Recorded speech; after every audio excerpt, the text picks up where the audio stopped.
Incels. It's very easy for those of us who are blue-pilled, red-pilled, white-pilled. It's very easy for those of us who are not incels to have nothing but withering contempt for them. Not least of all because the main way we encounter the word, concept, and philosophy of incel is when mainstream newspapers cover massacres on the front page. Naturally, there's going to be a little bit of public backlash against your philosophy if it's primarily known for massacring innocent civilians at random. It's kind of a bad luck.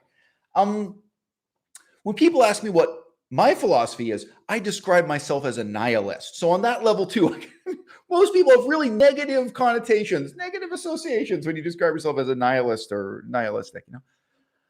But it's just as important for us in the mainstream to really sympathize with and understand the perspective of incels as it is for them to sympathize with and understand our perspective on the world. Now, what do I mean by that?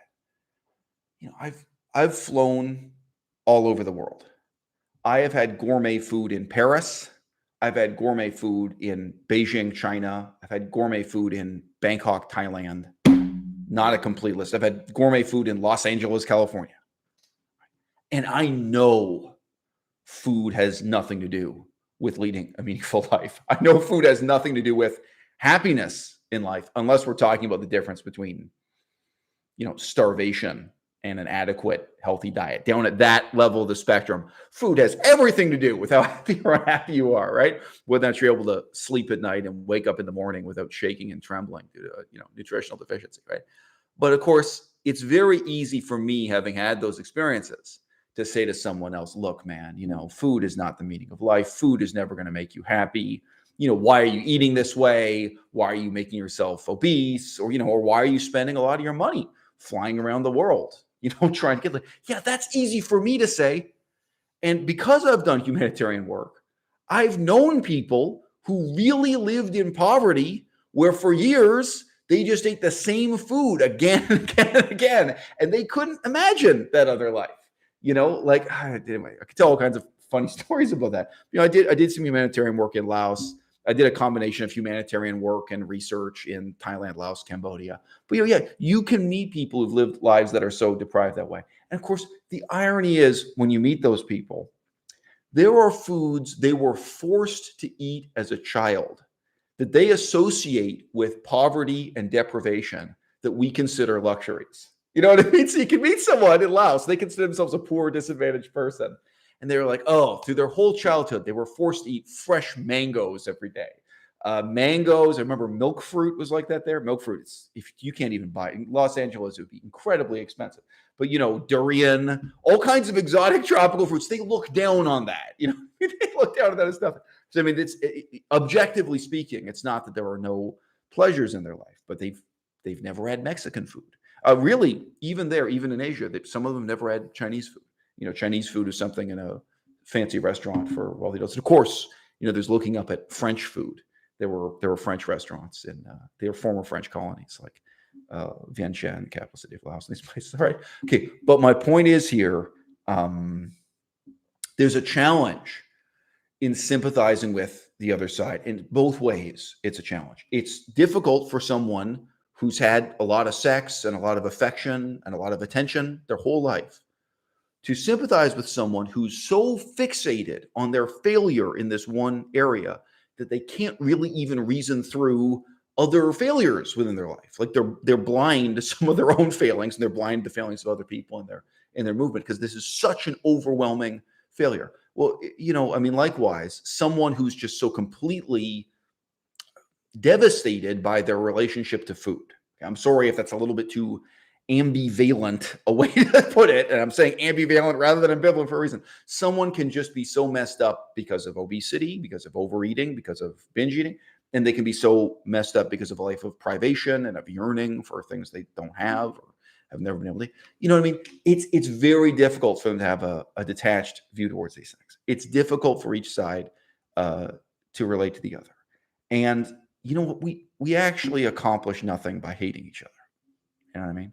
You accomplish nothing by expressing your contempt and disdain for the other side. So I'll give you one example in terms of how deep this goes. Because the reason why this video is titled "The Incel Movement in 2021" is that I think this movement, this subculture on the internet, it actually has elaborated a meaningful critique of 21st century culture that's worth hearing. And I'm being real, I don't think that was true 20 years ago. I think if you go back 10 years, 20 years, you'd see that these discussions were kind of in their infancy. They were taking their first steps forward. And maybe there wasn't anything worth hearing there. Maybe it was just a bunch of guys really, feeling sorry for themselves. Self-pity is a many splendored thing. I mean, it's real. But there's a link. Sorry, it's not even a link. I've given a shout out to this guy whose YouTube channel is just called Incel TV. And just to give you an example, he talks through what it's like being someone who's suicidal because they're a virgin, they can't get a girlfriend, they can't have a meaningful relationship, they've never been able to have a meaningful relationship, they have a series of crushing failures. Being suicidal because you're ugly and you're aware that you're ugly, and you have other problems. No, he didn't specify, but maybe there's some other problem too, like you're stuttering or something. You have some kind of problem that it makes it very difficult for you to socialize with other people. But this, you can't get over it. Your parents have lied to you. Your church has lied to you. People have told you all your life, oh, it doesn't matter that you're ugly. You should just be kind to other people. You should just, like if you go out and practice one virtue or another, and it may not be kindness, but one of the most common is kindness. Right? People tell the ugly among us to just cultivate their loving kindness, to be kind towards everyone. Oh yeah, like women can't pick up on that from a mile away. Right? Oh, this guy's being a little too kind to me, You think that can't freak people out? You think that strategy can't backfire, huh? And people told them, your appearance doesn't matter in life. They lay this kind of really phony and insincere philosophy while they themselves don't live that way at all. And at the same time saying to them that material wealth doesn't matter and connections don't matter, social doesn't matter. They're given this. So, he's narrating the perspective of someone who is disillusioned and crestfallen and actually suicidal and going to seek help from a psychiatrist or a therapist who is in all likelihood female. And I think in his own experience, one of the people writing in had been hospitalized and was dealing with a female psychiatrist. It may be male, but a lot of the people in those positions are female. And sitting down and talking to someone who has absolutely no comprehension of what your problems are, no sympathy for where you're coming from, and you fundamentally blames you for what's wrong with you. And it's letting you know every day that you go to see them that they deal with people who have real problems, unlike yours, and they shut down and denigrate you and dismiss. What's really for you the greatest tragedy of your life, right or wrong. Now again, sorry, just bring this back to food, right? I've gained weight and I've lost weight. Like for me, I mean, it's inconvenient. You know what I mean? But like, is it a big deal? Is it something I'd ever weep about? Something I'd ever be even upset about? No, not for me. But what kind of an insensitive asshole am I if, whether as a therapist or as a friend, I sit down to someone and in that same way, I just can't relate to the fact that there are a lot of people for whom obesity is the central tragedy of their lives. There's a much smaller number for whom, being underweight, is the central tragedy. So I just mentioned, guys, it's incredibly rare that I make notes before making a video. Almost all my videos are completely unscripted off the top of my head. And the exceptions prove the rule. When I've written something down, it's normally something like, remember the anecdote about the horse. Like I've written down one thing that I don't want to forget. But in this case, I actually did write down some points. And it's because I did a considerable amount of research before doing this video. And as I've already indicated with the title of this video, with my opening comments here, overall, the research I did, it really left me very positively impressed. I really feel that in 2021, unlike just a few years ago, this incel phenomenon has become a crossroads for a lot of really meaningful cultural critique of looking at and thinking profoundly about what's wrong with our culture. And sorry, I should put culture in the plural. I'm seeing Asian Americans criticizing Asian American culture. I'm seeing African Americans criticizing African American culture and getting into the minutia of how these cultures overlap and contrast and work together. And, there's some really deep, in-depth discussion of Islam and what it is being someone who's born and raised, let's say in Arab culture, I'm aware there are also like there are places like Indonesia that are Muslim, but not Arab. But let's just say someone who grows up in an Arab, predominantly Muslim culture, and the way those cultural expectations, then fit into and fail to fit into living in England, living in the United States, and so on. So I do actually think this has become an example of the internet in a really meaningful and powerful way, giving a voice to the voiceless and creating an opportunity for all of us to learn a lot by listening to one another. But we will learn nothing by refusing to listen to another. And that works both ways. Like I can say to the people in the audience who are getting laid, people who've had a positive sex life their whole lives, you'll learn nothing by shutting down and ignoring the incels. But I can say to the incels also, you are really missing out if you're not willing to listen to us. The sexy people. What do you want to call? What's the opposite of an incel? You know what I mean? The people who are sexually self-confident and the people for whom either the rules in this society work, like they work in our favor, or they don't work. Like for us too, maybe it's part of our tragedy, but we've found a way to rise above it. We've found a way to thrive on it. We found a way to thrive on that misery. And one of the most obvious blind spots, it's not the topic of this video, but you will find that incels adamantly refuse to believe that someone who is good looking and who has had many sexual partners, they adamantly refuse to believe that their lives could be misery and could end in tragedy and could end in suicide. And it's the most common thing. I knew people growing up who were actors and actresses, who were models. I knew all kinds of really good looking people. Their lives were totally miserable. Really, and some of them attempted suicide, and some of them did commit suicide, and others got into different kinds of self-destructive behavior. It's such an obvious thing that obviously incels won't deny it, but they're tremendously reluctant to really take that on board because it relativizes this one thing that they've clung onto as the central tragedy of their lives. And I am not disputing that. I'm sorry, I'm digressing from my own script. I haven't used a single point from the bullet point list I've made up so far. But again, it's easy for me. I've been to Paris. I've had gourmet food in Paris. I've been to Beijing. I've had gourmet food in Beijing. All vegan, by the way. All vegan food. I've been to Los Angeles. I've had gourmet food. It's easy for me to heap scorn on all this and say, dude, it's meaningless. There's nothing there. It's not even worth trying. I'm being honest with you. I feel like it is legitimately not worth trying the vegan donuts in Los Angeles or something. My girlfriend's making a funny face. I'm speaking for myself. I know. I'm speaking for myself only. Some other people in this room, some other people who have sex with me might not feel that way.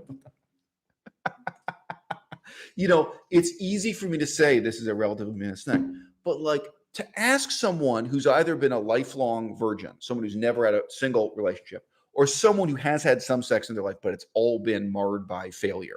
Like they just haven't been able to have successful, normal relationships. And again, maybe they've slept with prostitutes and, this kind of thing, But people who've been struggling with involuntary celibacy and who still are, it's very hard to say to them, don't you realize how important intelligence is?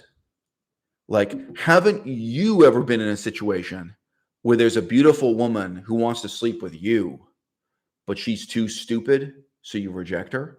Now, a lot of these guys, they will be furious if you try to have this guy. And by the way, I'm saying this because my reason is to try to flip it around and say to them, well, don't you realize that for a lot of women, they're judging you on things other than your appearance? And by the way, that makes it worse, not better. If you think it feels bad to be rejected because you're short, how do you feel about being rejected because you're stupid? Because you're stupid or you're ignorant or you're emotionally immature or you're unsophisticated. Being rejected for mental and emotional characteristics, it's not well, that feels great because at least I'm not short. No, it's deeper and it's worse. And the women I've rejected, sometimes they're furious and outraged and what have you. You know what I mean? But to be able to take someone aside and say that to them, that's really like saying to someone who's so hung up on food, whether because they're obese or whatever their food issues are, whether it's compulsive eating or whatever, to say to them, yeah, but don't you realize like food is just this really kind of minor, trivial thing. Like as soon as you're not starving, as soon as you're healthy, like above and beyond that necessity, like this really doesn't mean that much. They can't see it that way. They can't get past this central tragedy in their life to put it in context, to give it a sense of perspective. So I've said this before. We're going to say this again. It's very easy to throw around this idea of perspective, see things in perspective. What does it mean to see things in perspective? It means you can distinguish between what's big and small, as opposed to what's really just too close to you. Things that seem enormous, right?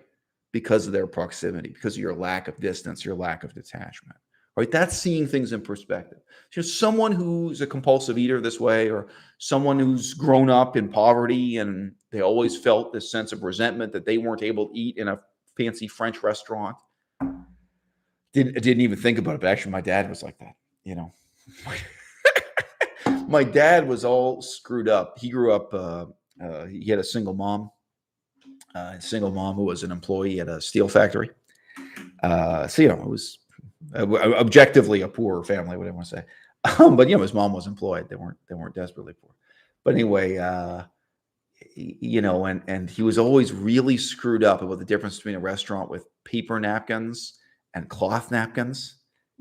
So he died just a couple years ago. But like today, like in the 21st century, a lot of the greatest restaurants have paper napkins. Like it's not, but it's like no, like he'd be so messed up with this. Like he has to get revenge against the poverty he was raised in. He has to get revenge against the world by eating in restaurants that have cloth napkins. He'd rather be in a restaurant where the food is terrible, but it's more expensive and they got cloth napkins. Like, he's on this, he's on a mission. So, I just say, this was an interesting digression, wasn't it?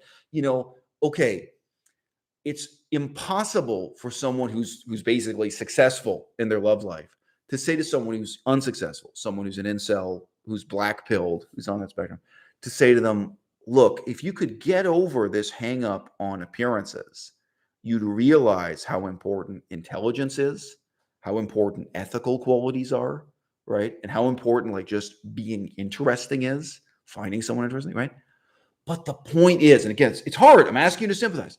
The point is you have to sympathize with the fact that they cannot get past the role that their own ugliness has played in their life, their own appearance has played in their life, one way or another. They exactly are the person who can't get past it, just like a sort of compulsive eater, someone with an eating disorder, someone with one of these hang-ups on food. No, they can't relativize it. They can't see it in perspective. And that's their tragedy. Now, I mean, the good news is, as I'm even indicating in the title of this video, I think some really powerful and really meaningful cultural criticism has come out of this. And that's why, that's why we all have a lot to learn from incels.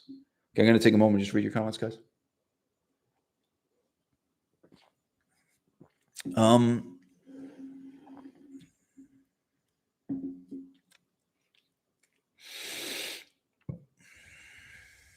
Okay, so I'm just asking myself how much you all want to digress to answer these topics, to answer these questions. You guys are erasing. Use guys there. Because I have a lot to say. So, Vegan Soldier says, quote, "You live in the past. Tinder has changed the game." Close quote. The next guy, Brendan Williams, says, "Tinder has changed the game." What percentage of women use Tinder? Have you ever looked it up? What percentage of women get married to a man they met on Tinder? I mean, I'm sorry, but you said Tinder has changed the game. Now, guys, I'm not saying this to insult you. I don't know how old you are. I don't know what your educational background is. Okay. I have a degree in political science that included the formal study of social science statistics. And I have done work in a professional setting doing research and analysis of social science statistics. You say Tinder has changed the game. That's not It's not what the statistics show.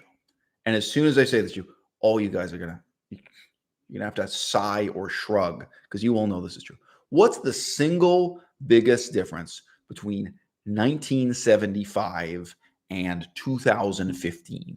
Just using consistent numbers. One, people get married later in life. Take your head out of your ass.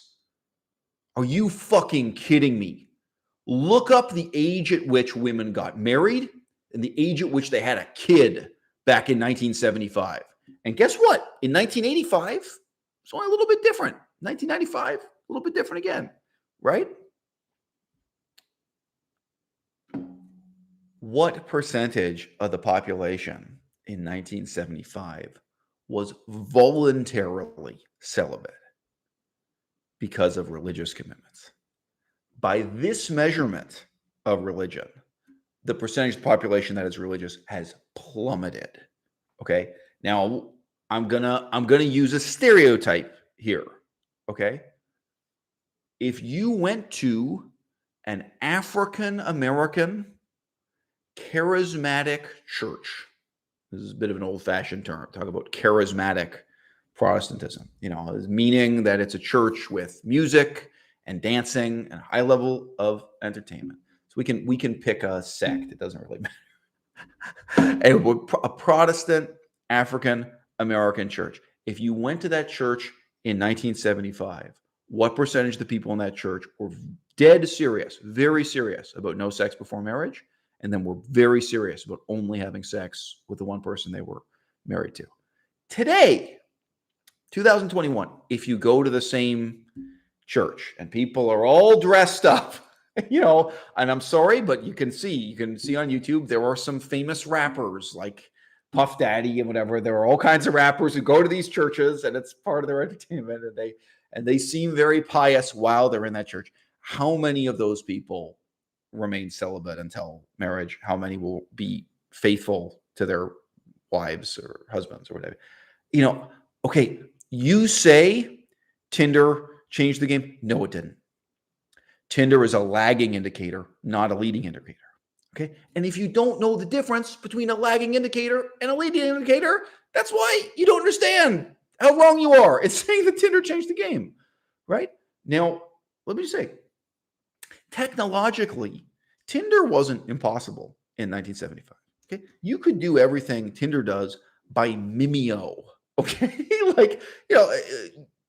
It wasn't unattainable. And you can actually look back at the way swinger groups got organized and met up and had orgies back in the 1970s. In case you didn't hear, there was a lot of swinging in the 1970s. I think it's debatable whether there was more swinging in 1975 than there is in 2015. It's a time before AIDS, before a lot of the concerns. I understand technology made things faster and cheaper, and I understand there are ways in which technology changed the world. But really what we're talking about here is that the world changed, and then certain technologies found ways to monetize that, to exploit it, So no, I completely understand. I completely understand where you're coming from. Now, again, sorry, I actually have a bunch of points here. I made a list of things I want to talk about. I haven't gotten to yet. In an earlier video, it's a 2-hour-long video, so I understand nobody's going to watch it. I understand. But, I talked about the difference between being attractive and being interesting. And this is something, if you are an incel in the audience, if you're watching this, understand it's going to be the hardest thing in the world for you to think about. Because what the incels will say right away is, but if you're not attractive, people won't even get to know you enough to find out that you're interesting, right? Okay. So I'm going to speak to you now, assuming you're a heterosexual male. If you're not, use your imagination. What I'm saying would be just as true if you change the genders and orientations for something. Okay. If you are a heterosexual male, how do you feel when some other heterosexual guy you don't know and you've never met before just comes up to you and starts talking to you for no reason? You might feel creeped out. You might wonder if he's gay and trying to sleep with you, but like fundamentally, you're just sitting there wondering, why are you talking to me? Why do I have to have this conversation? What? Who are you? Like, why do I? And if you're a heterosexual male, your response, you may find the guy creepy. You may find him intrusive. Like what, you just don't want to deal with him. Whatever it is you got in your mind, you're walking the street, you're thinking about what you got to do today. You're thinking about something meaningful or meaningless, right? But the way you react as a heterosexual male will have nothing to do with how attractive he is, right? You won't think like, oh, great, this is a handsome guy talking to me, or oh, gee, this guy's ugly. Why is he talking to me? No. And I'm sorry to let you know, if you're a heterosexual male and you do react based on the guy's appearance, you may not be as heterosexual as you think you are, right? If a dude talks to me, right? Now,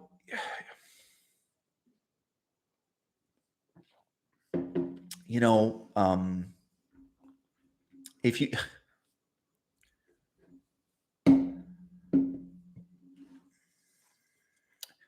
what does it mean to be interesting? What does it mean for other people to find you interesting? Okay. It may seem shallow. It may seem like the shallowest thing in the world. Well, it's not nearly as shallow as the difference between being attractive and being unattractive to someone, right? And if you're actually out there living a meaningful life, doing meaningful, important, interesting things, other people will find you interesting. They will start talking to you. They will start getting to know you, even though you're ugly. And no, you know what? Maybe you won't get laid, but you'll lead a meaningful life and you'll have other people who are part of it, so on and so forth. You know what I mean? So no, I'm not going to make any false promises here. That is definitely the case. You can meet up with a woman that way. So I can give specific examples, but you're an ugly dude who becomes a chess champion, and there's a good-looking woman, and let's just say she knows you from the chess forums. She doesn't know what you look like, and then she meets you at a chess conference, and she's excited to meet you because she's known about you for some time, and you're hideously ugly. You know what I mean? Guess what? This woman, she can choose any other guy at the chess forum. It's true. You know what? You still, sure, appearance still matters. I am not disagreeing with the black pill that way.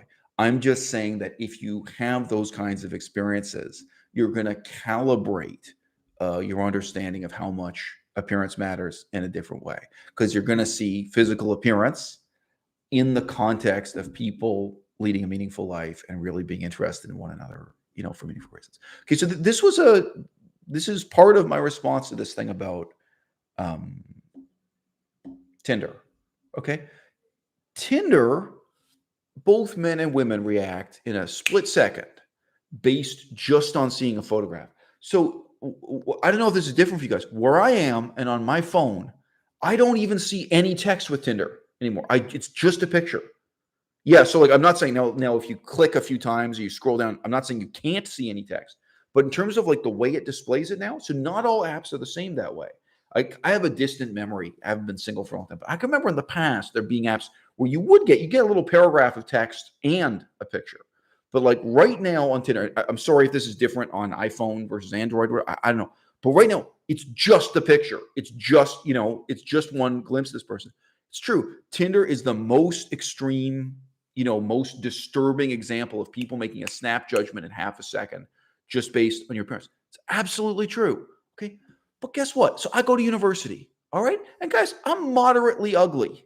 Okay. I've got what you'd call a lot of character. Okay.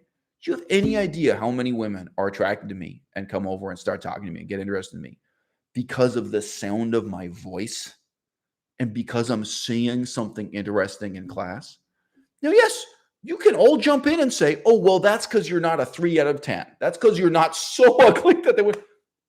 It's completely true. The black pill is not, I'm not here to tell you the black pill is all wrong.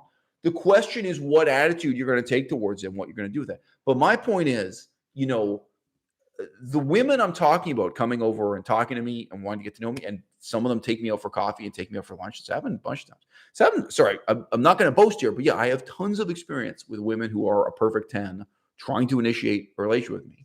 And this is part of what I was saying earlier, and me shutting them down me refusing for like intellectual reasons, like emotional reasons, not in the sense of my emotions, but like this woman's emotional character not being good enough for me, like, ethical reasons. Again, the ethical reason being ethically, this woman is not good enough for me.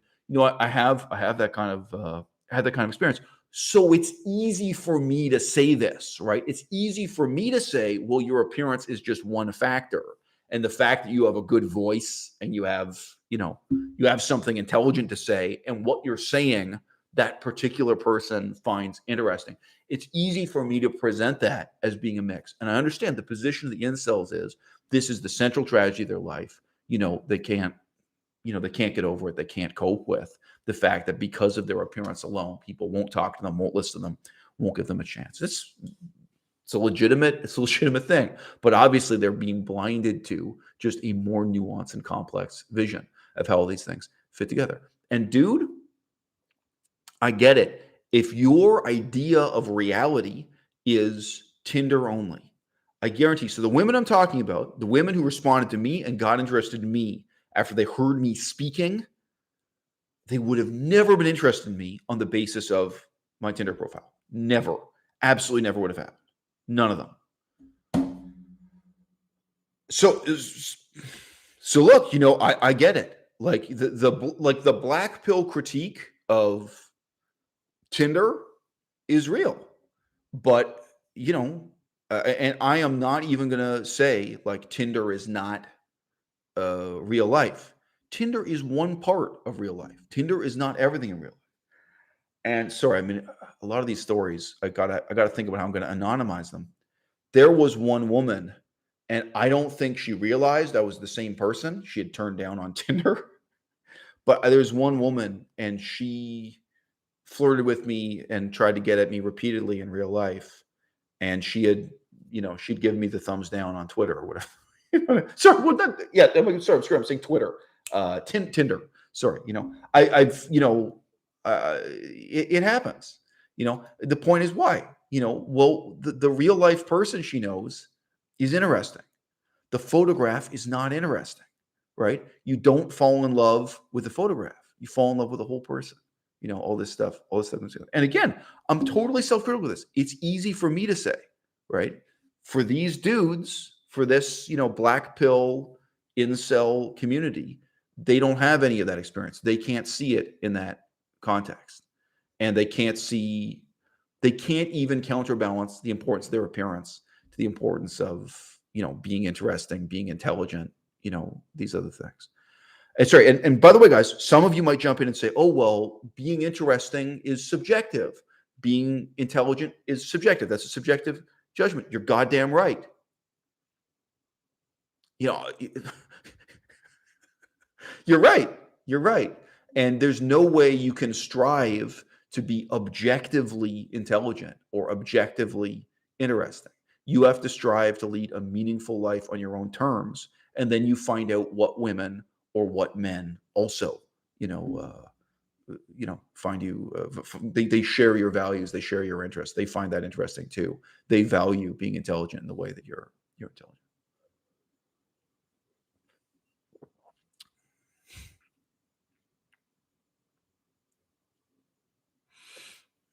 Okay, so there's a guy in the audience, and I'm assuming you are an incel. So shout out to Gufestos.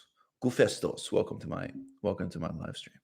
So Gufestos, I understand your frustration, and I think you're ignoring the extent to which I've been sympathizing with people who are in your position. I'm criticizing your position, but I'm criticizing it with some due sympathy. Okay.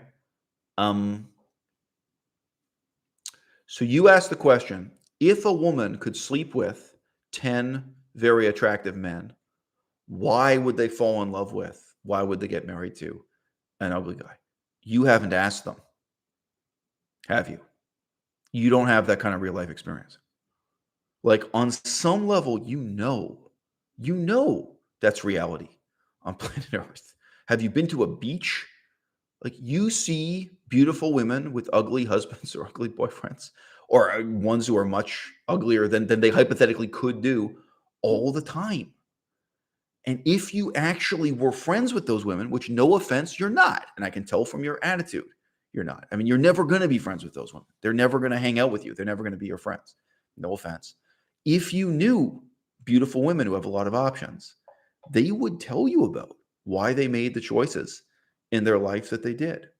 Now, this is 100% equal for men. I know so many examples of dudes who are like bodybuilders, dudes who are gorgeous. Can I say gorgeous about a man? Dudes who are objectively good looking. And they're with these hideous women where I think like, whoa, like I don't want to think I'm shallow, but if I was with her, I'd feel really bad about myself. Like my own self-esteem would suffer, being with someone. I feel that way all the time about really, really good-looking dudes who are with ugly women.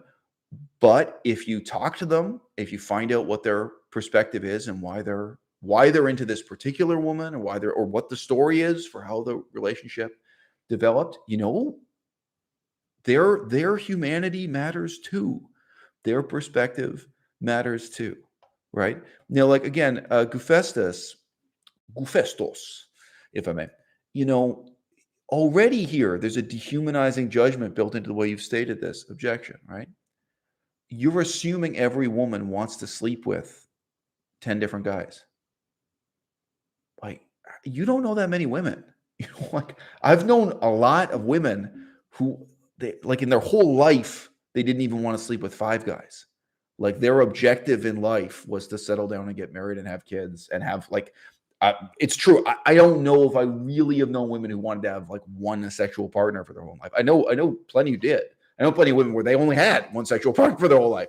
But like the assumption that women are trying to get a maximum body count with a maximum number of attractives, you don't know women, bro.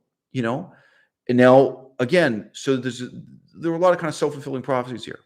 If you only look at women who are on Tinder, right? It's funny. So I'm 42 years old, but like with the women my own age, like the self-selecting minority you're going to see on Tinder, it's even more extreme, right? So how many, like, okay, so just think, there's the total population of humanity. What kind of woman at age 42 is like super lean, super fit, and asks her friend to hold the camera while she poses and does like revealing, poses in revealing attire in like let's say it's like a wet dress that's clinging to her body so that she can post that on Tinder, right? That's not a typical 42-year-old woman. It's not an average 42-year-old woman. It's like the same with nightclubs. If your idea of normal is the women you will meet wearing body paint in a nightclub, wearing skin-tight spandex and body paint in a nightclub at 2:00 in the morning, it's not normal. It's not average. It's not a social science statistic, right? So, those women exist and their perspective on life is out there too. But like a lot of the incel resentment, obviously, not all. I do, like I've been saying, sorry, if you guys just joined for half an hour, I've been saying sympathetic things. But, part of the resentment is the assumption that what is most enjoyable in life, what's most meaningful, what's most rewarding is precisely having anonymous, no strings attached sex. Pardon me, I'll say that again. They assume that the most rewarding thing in life is to have anonymous, no strings attached sex with a stranger they met on this phone app, Tinder. Or it's to go and get drunk and effortlessly sleep with an objectively good-looking woman at a nightclub, right? And they're wrong. They're mistaken. Now, it's true. A very small percentage of people live that way. It is. What percentage of people even go to nightclubs? But people who go to nightclubs regularly and sleep around, it's a very small percentage of women. It's really a subculture. It's just as ridiculous to judge that as normal as to look at like cosplay. People are into dressing up like Japanese cartoon characters and be like, well, this is just human nature. This is here is Homo sapiens in its natural habitat. As you can see here, we have a natural evolved instinct to dress up in the clothing of characters we saw in childhood cartoons and then to get drunk and have oral sex with one another. Yes. As you can see by going to many cosplay conventions, you can see the full range of human behaviors. No, no. And I mean, what I'm saying and speaking from my own experience here, but it's way closer to what's normal, where I say, look, there are women who would never give me a chance, who would never show any interest in me if they saw me on this app, Tinder. But they hear me speak, like including hearing me give a lecture. I've given tons of lectures live in my life. I stand up in front of an audience and I give a lecture. I speak on some topic, and there are women who are interested in me. See, I mean, you guys can imagine. If you guys don't know, I'm vegan. I've never done this once in my life. Hopefully I never will. By the way, so William is amused by my thing about cosplay. I have made one YouTube video about the sexuality of cosplay conventions. I have. Anyway, but you guys can imagine. So I'm vegan. If I go to a vegan conference, and probably the 5 guys who spoke before me, they're all wet blanket, milk toast, boring things. And then I get on the microphone and I reach out to that audience and I say, look, guys, I'm here to save the world. I don't know what these other motherfuckers are doing on this microphone. I don't know why they're wasting your time. I don't know why you came here. I came here to save planet Earth. And here's what I got. If I come and I give a super dominant lecture to the audience's way, there are women in that crowd who will want to sleep with me. They never would have dreamt of it, seeing me on Tinder, right? So what am I saying? This is the solution to your problems? No, I'm not. Am I saying the black pill is wrong? No, I'm not. I'm just saying you have to look at a factor like physical attraction, like beauty.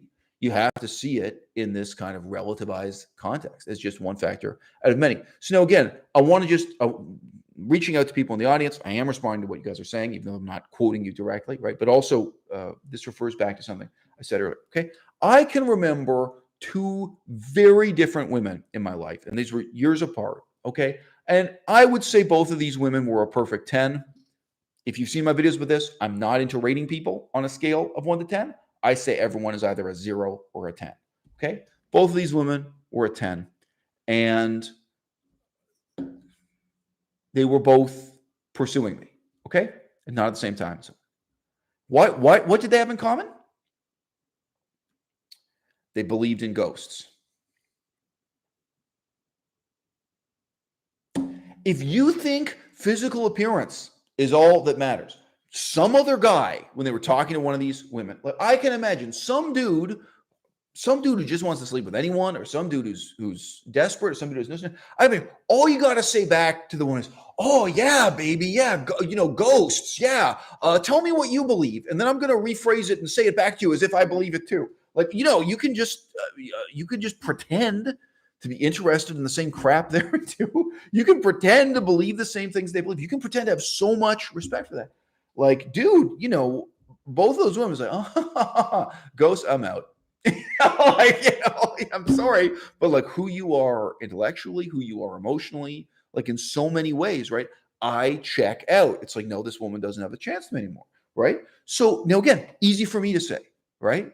There are incels who've never had that kind of experience. There will be incels who watch this video, even though only 2 or 3 of you. Like, I'm not saying this video is going to reach a ton of people, but there will be incels who watch this video and they're sitting there burning, saying, man, I wish I had been in this guy's position. I wish just once in my life there was a woman who was a perfect 10 and she was trying to get me. And so what if she's a little bit kooky? So what if she's a little bit insane? So what if she says she has literally seen ghosts and she believes in ghosts? Like, I can make it work. Like, if that's your attitude, or if that's the way you've lived your whole life, that's how you feel. I get it. So you can't relate to where I'm coming from. But this is why you need to sympathize with my position. Because what I'm saying to you is, the same way I judged those women, that's how women are judging you, right? And you don't even realize it because you're so hung up on this appearance thing. So just one example, but this is deep. This is deep and it should be taken seriously. I already showed out this channel in the description. I showed it at this channel that's just called Incel TV. Okay? So I haven't seen every single video on his channel, but in prepping for this video, I think I saw every one that mentions Elliot Rodger. So if I'm wrong, I'm wrong. It's possible there's another video. Okay. So if you don't know who Elliot Rodger is, he was an incel who was very unhappy with his life. He attempted to commit mass murder, and then he committed suicide. He didn't really kill very many people, but his plan was, because he wrote his, when he was trying to kill a huge number of people and be remembered forever as a mass murderer. Okay. So that was who that guy was. All right. The way this other YouTube channel, which in my opinion is the best incel YouTuber. I think he's the most sincere. I think he's the most substantive. I think some of the things he says are profound cultural commentary. But his whole approach to the analysis of Elliot Rodger is just to look at his face and to compare his face, his facial features, to better looking men and to attribute his problems in life to his face. Are you fucking kidding me? All right. Like, guys, no offense. If you've been watching this for 45 minutes, if my brain had somehow been transplanted into Elliot Rodger's body, do you have any idea how much pussy I could have got? Do you know I have any idea how many women would be lining up to fuck me if I looked like Elliot Rodger? Are you fucking kidding me? You think his problem was his face?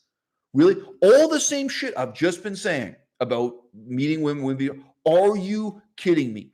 Elliot Rodger was formally diagnosed as autistic.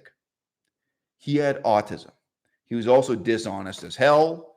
Like, you can't trust what he says from his perspective. You have to go compare to what other people say because he describes situations and, like, well, guess what? There were other witnesses to what actually happened that day. And, you know, whether that's because he was insane or dishonest or whatever, it doesn't matter. Okay. You know, if you look at Elliot Rodger and you think this guy's problem in life was his face, right? This really reflects a pretty deep level of self-delusion and deception. This would be like someone who's understandable, someone who's totally obsessed with food, totally stuck on binge eating or something, where they attribute all of their own problems and all of someone else's problems to food. Even if you're saying, well, look, yeah, you know, like, this guy is fat, but his real problem is that he's autistic. Like, you know, well, I'm sorry, but the autism is such a fundamental problem. Someone who is, by medical definition, mentally retarded.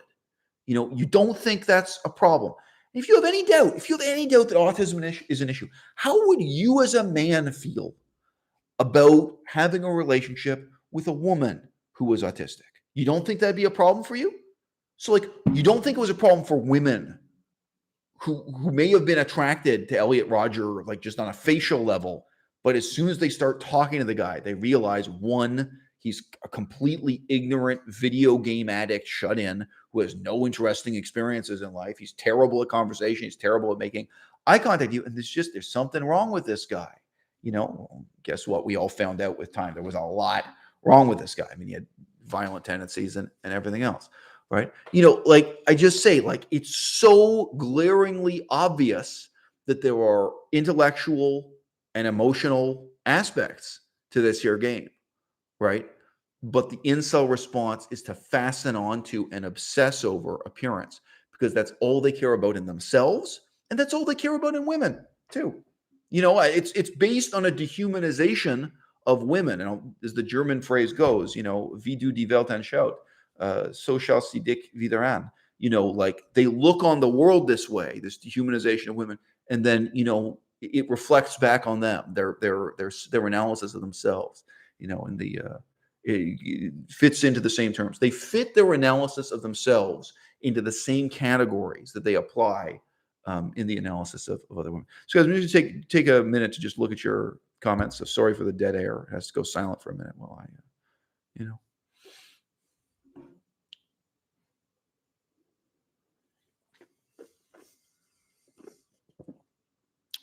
So Brandon Williams makes a totally well-intentioned comment. Brandon Williams says, quote, I think lots of people's issues in the black pill phenomenon stem from a lack of exposure to the appropriate things and getting jaded over some women's ability to choose a quote unquote party face, close quote.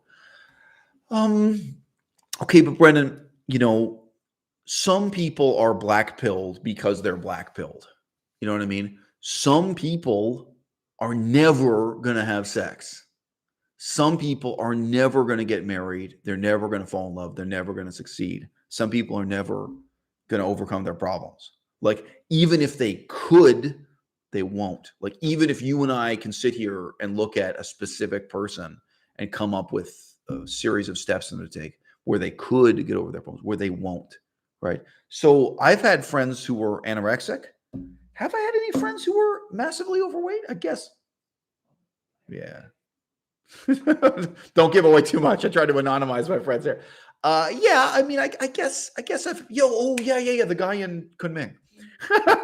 Yeah, so he was way over 300 pounds. He was really like he was this. I knew this guy. He was so fat, like he sat in a chair and broke it in front of me. It was a huge chair too. Yeah. I mean, he was that far gone, and walking upstairs. Okay, so yeah, I have had friends who were anorexic, and I have had friends who were massively overweight. So if they were black pilled, the fat guy was, to be honest, he was. He only slept with prostitutes. I've known different men who had gone that version of the black pill where they only slept with prostitutes. They gave up on having real relationships. What do you think I'm going to sit here and like offer a critique of their ideology, like as if they're wrong? Like even like okay, so with that guy, you could say, oh well, you could just lose 200 pounds and get a better attitude and like change your whole personality. Like, oh yeah. Everything that makes you distinctively who you are, just change that. It's not working for you. And what I mean is, it's not working for me. So, oh yeah, that whole thing, all your personal sorrow and broken heart and disappointment, and you just like the point is, even if hypothetically you and I could sit here and criticize that fat friend I had, or one of my anorexic friends. Like, what are you going to say to them? Oh, well, just stop being anorexic. What do you just stop? The point is they can't stop. The compulsive eaters can't stop eating. The compulsive bulimics can't stop vomiting, whatever. And a lot of these other things. What are you going to do? Are you going to say to Elliot Rodger, stop being autistic? Like, so no, I mean, there are people who are black pilled because they're black pilled, And like, there's a sense in which no matter how wrong they are in the application of this analysis, there's still another sense in which they're right, because they're telling you, out of their own sorrow and experience in life, that they haven't gotten laid and they're never going to get laid and nothing's going to get better. And they know their own story. They've achieved some level of self-knowledge where they look at their life and they admit to themselves it's not going to get better, and they are not going to get better. And I'm not going to sit here and say that they're wrong. All right. So one guy in the audience, Turnval, says that his mother and sister both believe in ghosts and heaven and in reincarnation, all three. And he says that he's single while they are not, but he wouldn't make that trade.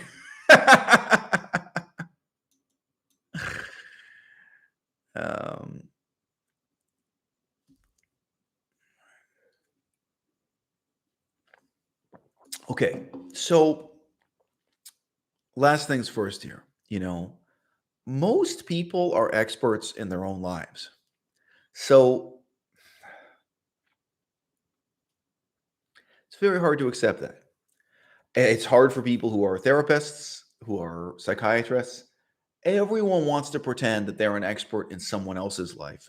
And no one wants to start a discussion from the position of humble detachment, of really saying, look, you know your life better than I do, right?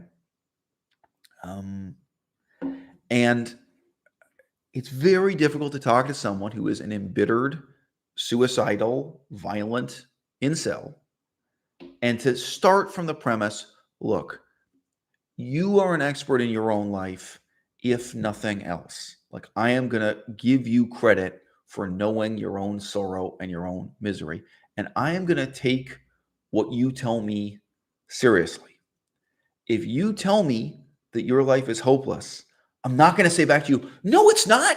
There are lots of things, No, and of course, these guys, they've suffered so much because that's what their parents do to them, right? Like, their parents hear them say, oh, no, it's not hopeless. You still have lots of opportunities. You can still have lots of ways to get it. They're telling you that your life, that their own life is hopeless, and you have to be willing to take it seriously. Listen.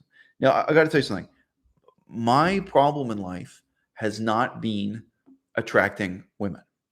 And note that I put the emphasis on attracting. All my life, lots of women want to start a relationship with me, like the attraction phase being meeting and the spark and the first movement, right? Now, of course, it's incredibly hard for me to find someone who really has enough in common with me intellectually to live a life with me, frankly, even for 2 weeks. Like, I'm sorry, but whatever, it doesn't matter how gorgeous someone is. Like, to just spend 2 weeks with someone, to really share your life with someone for 2 weeks requires a lot of intellectual, emotional, and ethical compatibility. What did I say? Attracting women has never been my problem. But I can sympathize with this aspect of the incel tragedy because, everything else in my life, every other problem, people want to dismiss it and shut me down in the same way. So this is one my girlfriend would be able to relate to this right away. For years, people would say to me, wow, you're brilliant. Wow, you know so much about this subject. Wow, you've done so much research or so much hard work. You should be in a PhD program. You should get a PhD. And I would say to them, and this happened many, many times, many conversations, no, I thought about that for years. I looked into it. I researched it. I spoke to all the professors in the field, but it's hopeless. There is absolutely no way for me to move ahead with my career in education and get a PhD. It's actually impossible for me. And every time, people would come back to you and throw it in your face this way, right? Like people would dismiss me and denigrate me and shut me down the same way they shut down incels.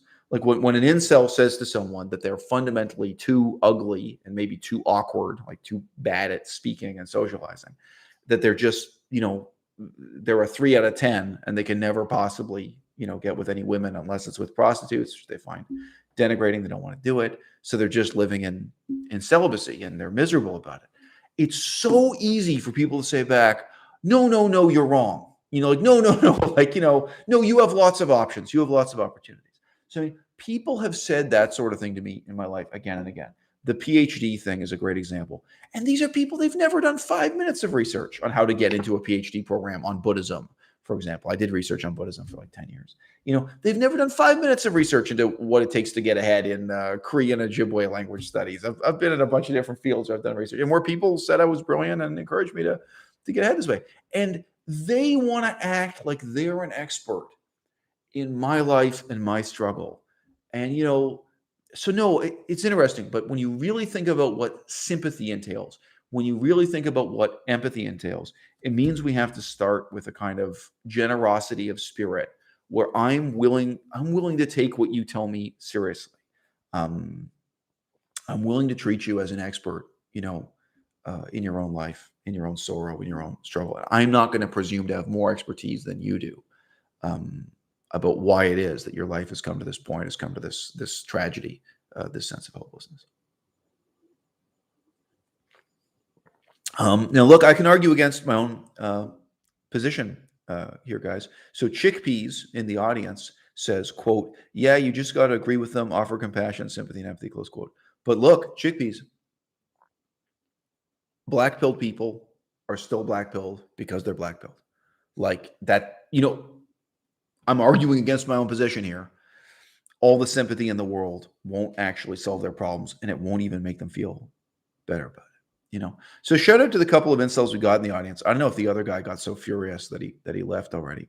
But if you want to share this link in the Reddit groups that talk about incel issues, I know I'll get hate mail, but do it because if 100 people come over from a Reddit group for incels or from a Discord group or wherever you want to share the link or a Twitter page, if 100 people click on the link and come here and 90% of them hate it and give it a thumbs down, I'm still happy because like 10 of them are going to really learn something and really benefit from it. And that's always been my approach to, sharing information, sharing philosophy, frankly, on the internet and sharing cultural criticism. I'm not out here playing for a mass audience. I'm trying to help the people who can be helped. So anyway, but yeah, look, so Chickpeas, thanks for replying. But look, I'm saying you have to have compassion for the incels. You have to have empathy and so on and so forth. For your own sake, like it's for my dignity. It's because it's the right thing to do. I don't have the delusion that I'm actually helping them. I don't have the delusion that I'm solving their problem through my compassion or sympathy. You know what I mean? They're black-pilled because they're black-pilled because they're black-pilled, and there are going to be real reasons there. And by the way, sorry, like just to give an example, you talk about this thing like appearance versus being interesting, and appearance versus intelligence, and issues like people having autism and other serious problems. Have you ever talked to? And again, incels, you may have never done this.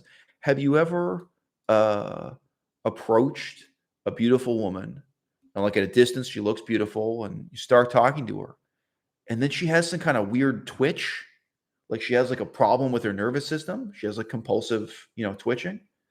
Like, I'm just saying, like, and maybe you don't know why. Maybe, sorry, I said it's because of her nervous system. You don't know. Is this a psychological problem? Is this a health problem? Does this indicate she really has an illness? Like she has an illness that's killing her right now. She could be dying of cancer for all you know. Like, I'm sorry, but I'm using this kind of really crude, gross, obvious problem because it's not appearance. Like someone can be gorgeous, but they believe in ghosts. You can people can be gorgeous, but they're stupid. People can be gorgeous, but they're mean. So I did want to come back to this. So this isn't where I plan to come back to. But I said earlier, I really do sympathize with these other YouTube channels, including Incel TV. I sympathize with them when they say that they were lied to by their own parents, that they were lied to by psychiatrists, they were lied to by therapists, and they were lied to by religious leaders. They were lied to in the church, or if they're Muslim, they were lied to in the mosque, where people told them, the most important thing is just to be kind. Like nobody cares if you're ugly, if you're kind. Okay, well, I sympathize. I totally understand how heartbreaking it is for them to grow up and get disillusioned and realize the extent to which they were lied to, and now they're blackpilled. But let me tell you something. I have rejected women who are perfect 10 because they were not kind. Okay? There are women who are gorgeous and they're mean and they can't get with me and they get rejected and shut down because they weren't kind enough, because they weren't caring enough. So like even that example where I think broadly speaking, like the incels are right. Like I think the incels are offering a really meaningful critique of Muslim culture, of Christian culture. Even, as I say, they're like these Asian American incels. They're like Chinese guys born and raised in America, ethnically Chinese people, who are offering a critique of Asian America. I think that's really interesting to talk about the lies your parents told you and how reality is different from ideology. Great. That's meaningful. But even this extreme example where I think the incels are broadly speaking right, there's still a really important sense in which you're wrong, because kindness matters. And it matters for women. It matters for hot women. It matters for really attractive women. And it matters for handsome men. And it matters for ugly men too. Just give an example, who gets laid a lot in this life? Tattoo artists. Why? Not because they do tattoos, because they get to practice sitting and having a conversation with someone, before, after, and during the tattoo, and really being caring and really being kind when you're performing the act of tattooing, when you're drawing a tattoo on someone. They're in a lot of pain, and when they come to you and they, they're getting the consultation about what kind of tattoo they're going to get, you're talking through them. You have to be reassuring. You have to be kind. When you're actually performing the tattoo, they're in pain, and you have to be kind. And there may be aftercare. They come back with a problem. The tattoo gets infected. Like, it may not be the most obvious in the world, but tattoo artists are actually practicing the skills all the time that both men and women are looking for in a partner. They're looking for someone who can be kind and caring and loving, etc. Now they also just talk to a lot of people. Okay, well, how does that compare to you, motherfucker? How does that compare to playing Call of Duty Modern Warfare on your PlayStation 4 for 6 hours a day? How does that compare to playing Pokemon for your whole childhood? And then you grow up and you put on a fucking costume, dress up like a Pokemon character, and you go to a cosplay convention and you can't understand why none of these women want to sleep with you. You can't understand why nobody on Tinder wants to sleep with you. So like, even this example where the incels are like 80% right or 90% right, there's still like a significant percentage in which they're wrong, and they're showing how blind they are to the importance of kindness. I've experienced that in a few different cultures. The issue with women not being kind, like it's very different if you're talking about Chinese women being mean, or Laotian or Thai women being mean or something. And there is a thing in some cultures where women are kind of mean to you to show they want you in some really screwed up sense or something. But I remember, this is before I was with Melissa, I remember a very good looking middle-aged woman. So like I say, she's a 10. And if, in case you think, okay, any woman who gets to like her 30s or 40s and is still that good looking and still that thin, they have even more options because they're way more scarce. Like there were more women who were in shape and attractive earlier in life. So she'd gotten to a later age. She was still really attractive. And we had a bunch of things in common, like veganism. So I'm not going to, there were reasons for us to be talking, not just attraction, whatever. And, she was really mean to me. She was really cruel. And I didn't get upset. And I don't know to what extent she was like, testing me, or, I don't know if this was like a strategy on her part or something. But, I remember just saying to her, because she was like the same age I was. I think, just be honest, I think she was a couple years older than me. I forget. I think she was a couple years older. But I remember saying to her, like, look, I'm divorced. I have a daughter. Like, so this was like after, when I was like explaining why I wasn't interested in her. I was like, I would never want you in the same room as my daughter.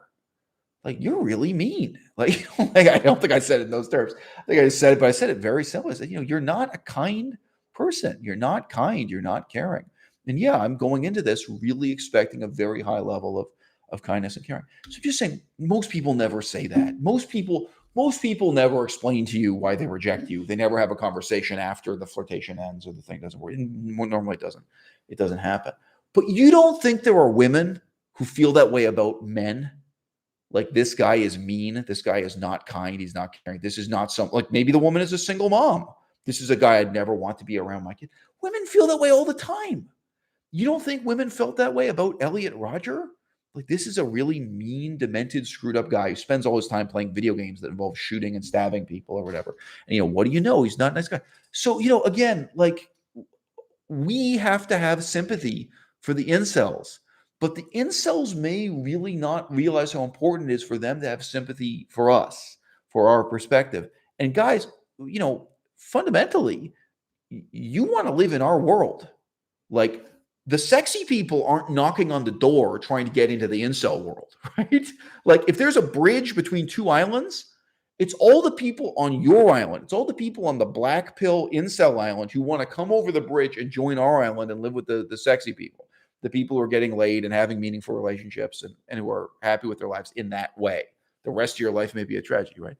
So, like, yeah, you do have to sympathize with where we're coming from. Anyway, guys, I'm letting this conversation go on in the chat. I don't know what.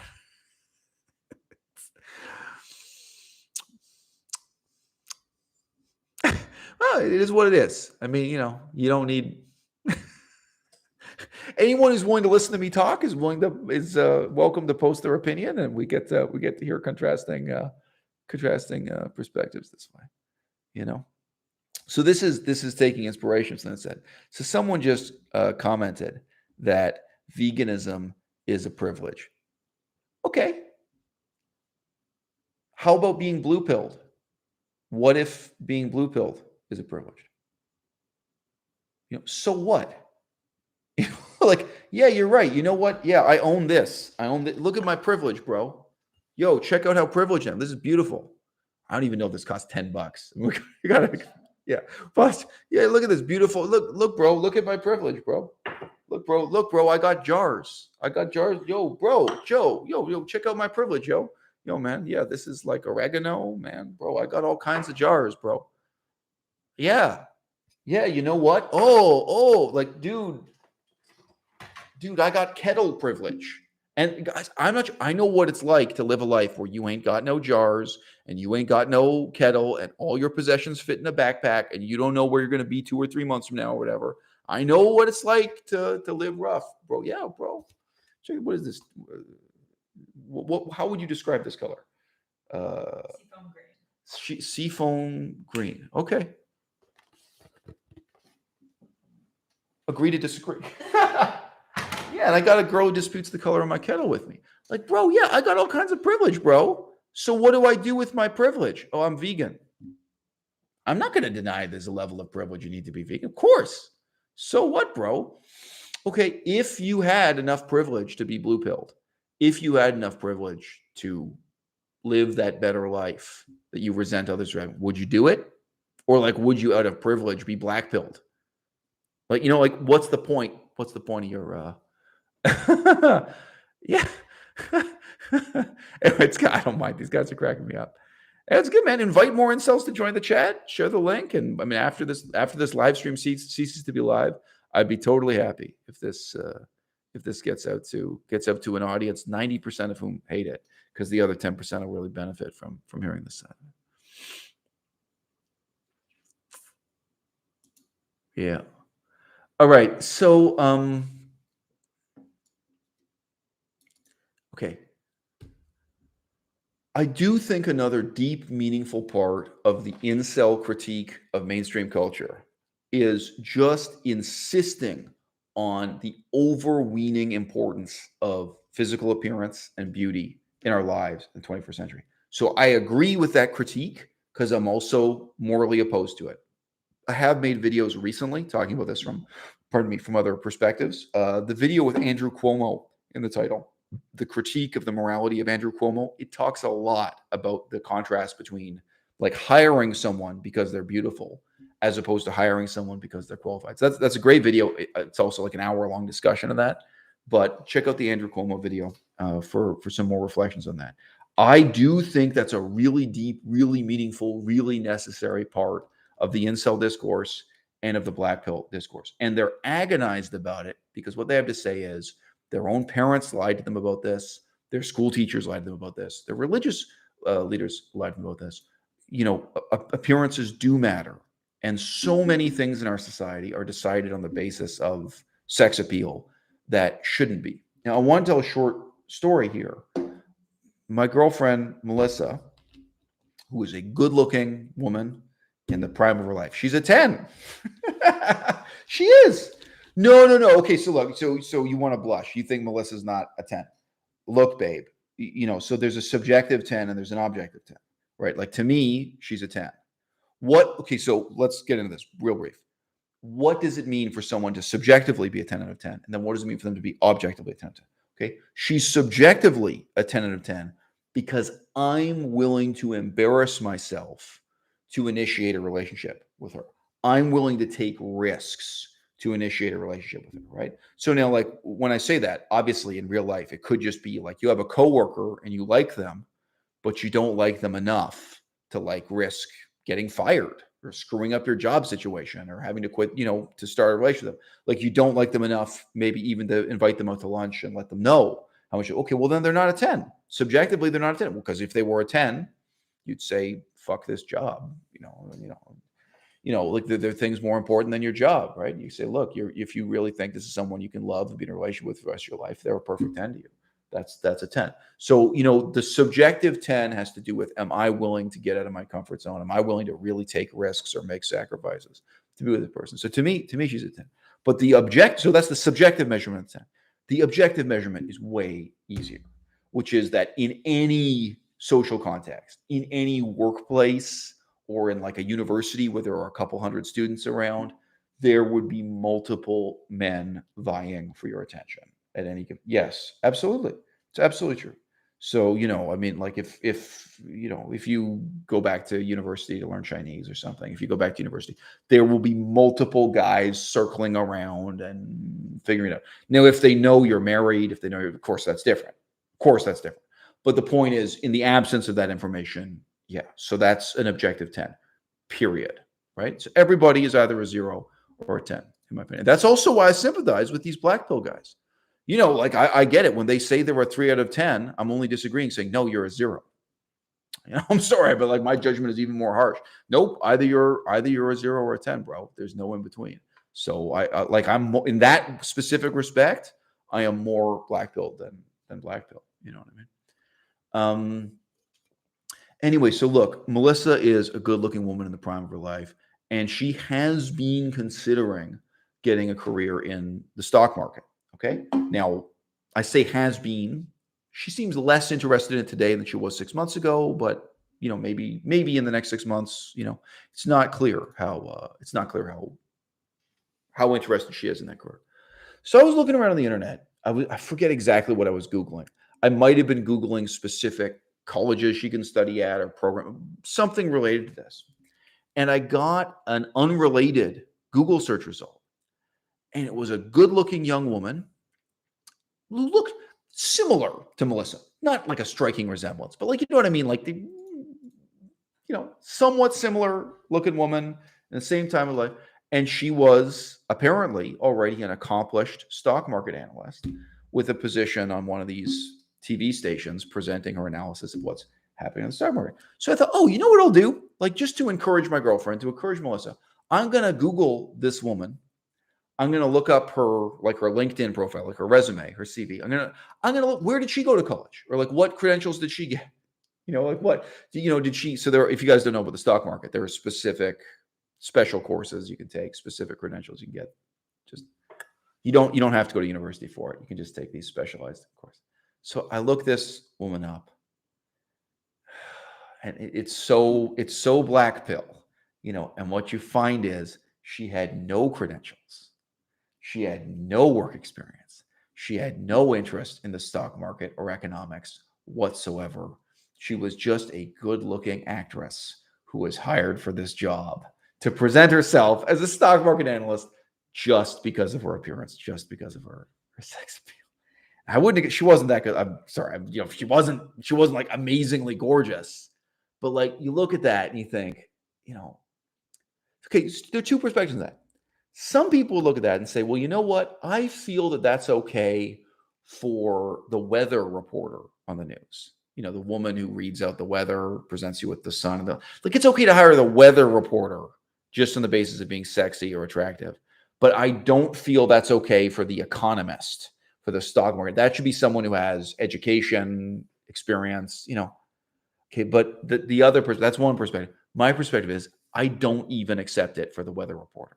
Like, I think you should hire an ugly person who actually is an expert in meteorology or climate change or something. You should hire someone of real substance with real ability to be the weather reporter, the weather journalist, because they are the best person at that job, not because of how sexy they are on camera. And I think you should hire the economics expert and so on too.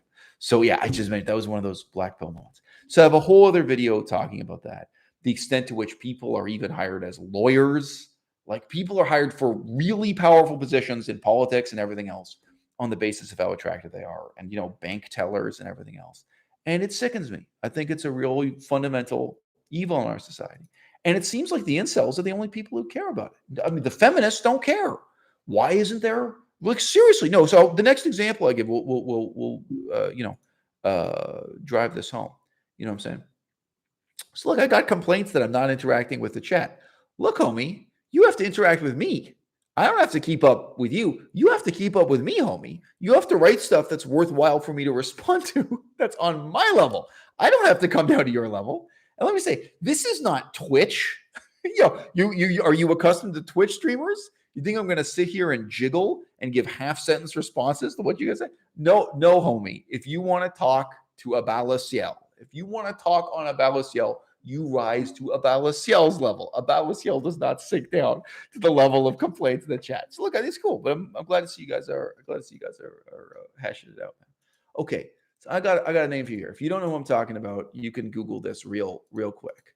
All right, Emma Vigeland. That's how I've heard it pronounced. If it's actually pronounced Vigeland or something, I apologize. Emma Vigeland.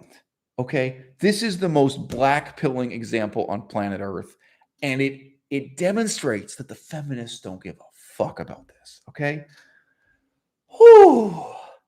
If you've ever watched Emma Vigeland talk about politics, you probably have the sense that she's a bimbo. You probably have the sense that she's an airhead. You probably have the sense that she's not intelligent. She's not well informed. She hasn't done any research. She doesn't have any background. And you may ask yourself, how did this person come to such a position of prominence and influence in the world? And very briefly, Emma Vigeland, she used to just do short segments for the left-wing news commentary YouTube show, The Young Turks. Now she does long format, like more than an hour-long discussions, like uninterrupted 1 hour monologue talking about politics. And her low level of intelligence, acumen, research, experience, it really shows. Emma Vigeland was hired as an intern straight out of her BA. She had no educational accomplishments. She had no career behind her. She's never been intelligent. I'm going to go out on a limb here and say I have never heard her say anything intelligent or insightful once in her broadcasting career. It seemed like from day one, she was a pretty face and everyone just tolerated her because of her pretty face. And there have been many, many scandals and conflicts created by her saying things that were unbelievably stupid or unbelievably irresponsible. Now, again, I'm not going to like footnote this. I'm not going to go out now and watch 10 hours of her tape and like clip together for you Emma Vigeland being an airhead, Emma Vigeland being stupid, Emma Vigeland being a bimbo. Okay. But if you know, I mean, you can Google her right now. There are thousands of women who could do that job better than her. Of course, there are thousands of men who could do that job better than her. You know what I mean? But like, you know, like, is this what it's come to in our culture? Like, we care so much about physical beauty. And let's be clear, with some of them, I can't even say physical beauty. It's really just sexual attraction, isn't it? It's just sexuality. It's not even beauty, right? That what you want is this. I mean, it's a bit of a misuse of this kind of nubile, new graduate from university. I assume she was a teenager when she graduated, being recruited by Cenk Uygur, the head of TYT. Like, so you don't care how stupid or pointless or brain dead the news commentary is, as long as the person is attractive. Like, you know, it's deeply disturbing to me. It's not just a little bit disturbing to me. It's extremely profoundly disturbing to me. And I would like it so much more if there were someone, you know, really hideously ugly, but who actually like researched the political history of Afghanistan before sitting down to do a broadcast on it. You know, so I just say that's one of those things where it's not about right or wrong. Even if the incels are wrong, they're presenting an analysis and critique of our society that's really important. And you know, like the majority of the audience for Emma Vigeland, the majority of the audience for TYT, the Young Turks, the majority are feminists. If feminists had a problem with this, like over the last 10 years, right, we would have heard it, we would have seen it. If there had been activism from feminists saying, look, why don't you hire a 65-year-old woman? I'm not even saying she's ugly, but the 65-year-old woman who doesn't have this kind of sex appeal of an 18-year-old or something who's just graduated from college. Hire a 65-year-old woman who actually has some depth and some expertise. You know what I mean? You know, there has never been that kind of demand. It seems to me that feminists, just as much as the right wing, accept living in this kind of highly sexualized economy. This economy where beauty and sex appeal is given such overweening importance above and beyond intellectual potential, intellectual accomplishments, just knowledge, depth, you know, whatever it is, you know. I sorry. Obviously, I could say more. Well, I'll repeat very briefly something I said earlier in the video. If you think it hurts being rejected for not being attractive enough, you probably haven't thought through just how much it hurts to be rejected for not being intelligent enough. You know, so I'm not saying the world will be a kinder, gentler place if people like Emma Vigeland were evaluated because of their intellectual capacity, emotional depth, et cetera, their knowledge, their capability, their acumen, their conversancy with the facts and something. You know, in many ways, the world would be just as nasty and brutal or worse because you'd be making judgments about people that are deeper and more cutting, right? But, you know, yeah, the incels are right to complain that we live in a world where, to a shocking extent, even on the stock market, even in the feminist left-wing political news, people are being judged and being hired for their appearance in a way that's really inappropriate and is profoundly corrupting and profoundly demoralizing to society as a whole and to all of us. Okay. Now, here's the problem. Here's the problem with the black pill perspective, with the incel perspective. And I think that this is the sense in which we can counterpose the white pill to the black pill. So you don't see that term, you know, used as much. So conceding that appearances are so important, that handsomeness, beauty, and sexiness, conceding that they are so important in some areas of competition does not mean that they're important in all areas of competition, right? So what next? Why can't you get motivated to compete in the areas where you can win, or, because again, I am admitting some people are black-pilled for the right reasons. Some people know how ugly they are, or they know how mentally disabled they are. Like they know they have a stutter, they can't get, they know they have problems. You can compete in areas where you can win, and you can compete in areas that are so meaningful that it will still be rewarding for you to compete, even if you lose, right? So this comes back to what I said, an hour ago now, where I was talking about the fact that the incels, they perceive sexual competition on a mobile phone app like Tinder as if it's the most meaningful thing. They perceive sex between strangers at a nightclub as if it's the most meaningful thing, as opposed to seeing it as the most meaningless thing and even something kind of disgusting and disturbing. Most of the sexy people, most of us people who've had successful relationships and a successful sex life, we look down on like sleeping around with strangers at a nightclub. We look down on, hooking up with randoms on Tinder. Like, that's not the most highly esteemed form of sexuality. But the point is, in terms of discerning what's meaningful from what's meaningless, yes, people who've taken the black pill are correct that they can never go to a nightclub and just have random strangers want to have sex. I agree with you, right? But the white pill answer is to say there are more meaningful competitions than going to a nightclub. And if you can't find any competition that works for you, you can start your own.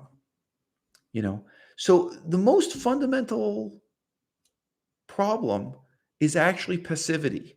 And I think most incels would agree that they are fundamentally passive character types rather than active, creative characters. They're people who are really instigating, something new. So, I had a very different conversation with a friend of mine. So I have a friend who has experience doing humanitarian work.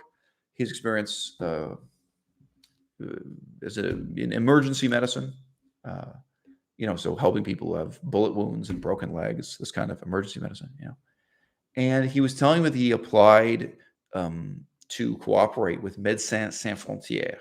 So this is Doctors Without Borders. It's a large charity. He applied to work with this charity, and he was rejected. He failed, right? So, what I wrote back to him, I would assume it surprised him. But I said to him, look, man, you got to fucking have your head examined.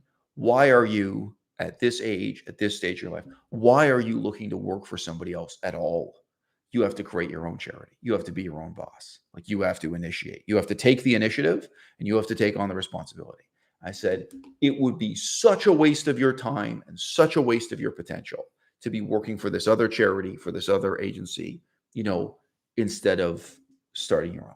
Now, I said a whole lot of other things about that I'm not going to get into here. It's hard. It's daunting. It's scary. It's scary to feel that you are entirely responsible, that you are going to make a promise to your donors. You're going to say, hey, donate money to me, and then I'm going to go and help these poor, sick people or whatever. He's going to go to a third world, war-torn area. It's going to help people in a refugee camp or whatever the particular project is. And it's hard to say that you're going to do that on your own authority, on your own responsibility, that you personally will be accountable. Quite likely in the 21st century, you personally will come on YouTube and show the receipts or something for how the money is being spent.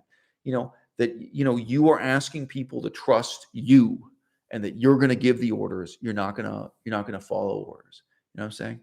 And there's something so comforting or reassuring to just competing in someone else's game, just being a player in the game, in a league or in a structure that someone else, has created for you. If you're an actor, okay, all right, sorry. So I'm going to digress for 1 second here. All right. There are people who say they are too ugly to be a successful actor. Let's say in Shakespeare. Okay.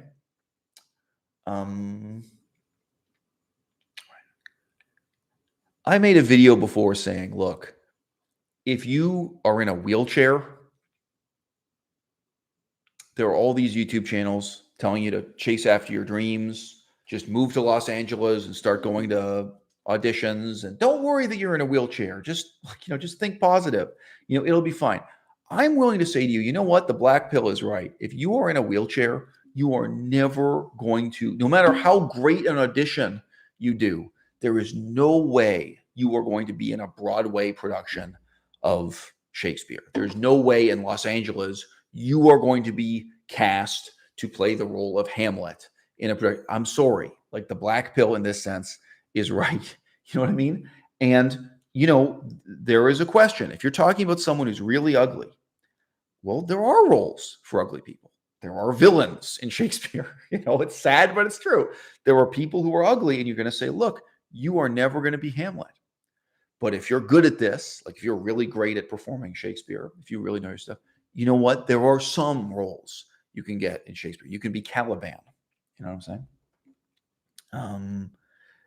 So there is this significant sense in which, what the black pill are saying is right and it's true. We need to pay attention to what the incels have to say to themselves. But this still presumes a fundamentally passive perspective on the world, right? This presumes that you're auditioning to be an actor in someone else's play, right? And what I can say to you is positively, no matter how ugly you are, you can put on your own production of Shakespeare. You can be the one doing the casting call. You can be the one choosing the actors, right? You can be hideously ugly. And again, maybe you play one of the roles too. Maybe you play Caliban, maybe you play Iago, maybe you play one of the ugly characters in Shakespeare.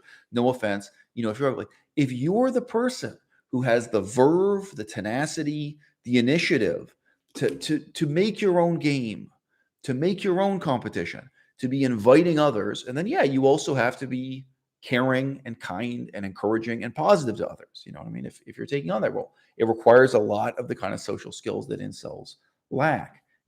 Then in that circumstance, I can say no matter how ugly you are, you can be involved in, producing Shakespeare.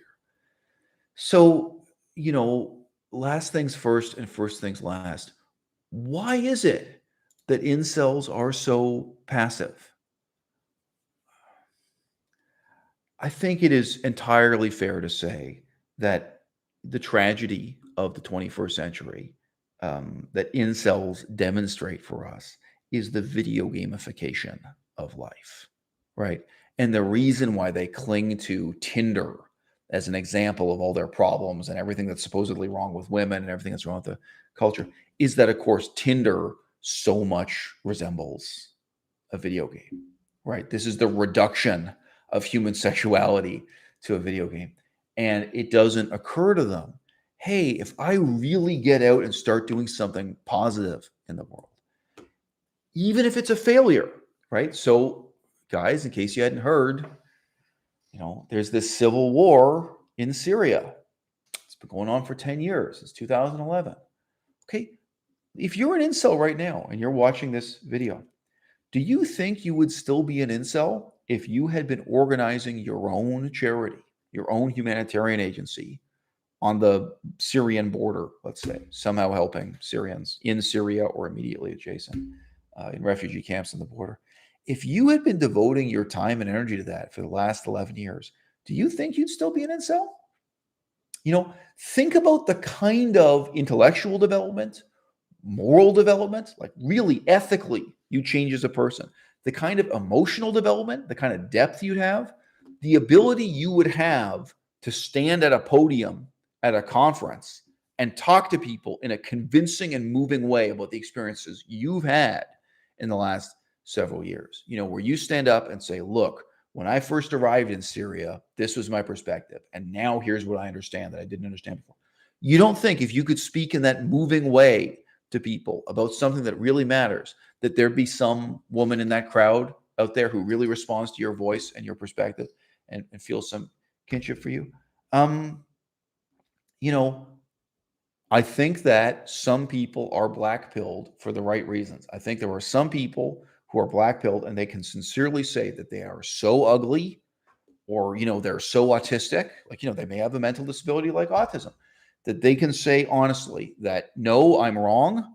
that whether they became the director of a production of Shakespeare's Hamlet or whatever play by Shakespeare you prefer, whether they got into the theater and started mounting their own dramas, or whether they were involved in humanitarian work in Syria or anything else, they can say that they are either so ugly or they're so mentally disabled that still no woman would ever want them. You know what I have to say? You're right.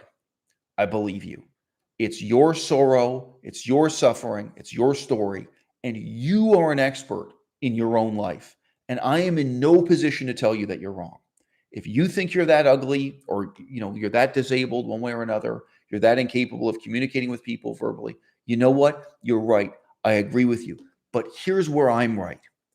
If you would get out and try, if you would quit playing video games, I don't mean playing less. I mean, if you would quit entirely, you never turn on the PlayStation 4 again once in your life. If you would quit playing video games and you would get out and do something really meaningful, whether that's humanitarian work or mounting a new production of Shakespeare, something that brings other people into your life in a meaningful way, both cooperatively and competitively. Because there were competitive aspects to all these things. There are people who are your enemies, there are people you hate, okay, if you did that, even if you fail again and again and again, you would have a life worth living. You would have a life that was tremendously meaningful and rewarding. And you'd be able to say, I'm so glad I did this. I'm so glad I came out here and failed, as opposed to staying in my apartment, playing video games, living a life in which you never even really tried.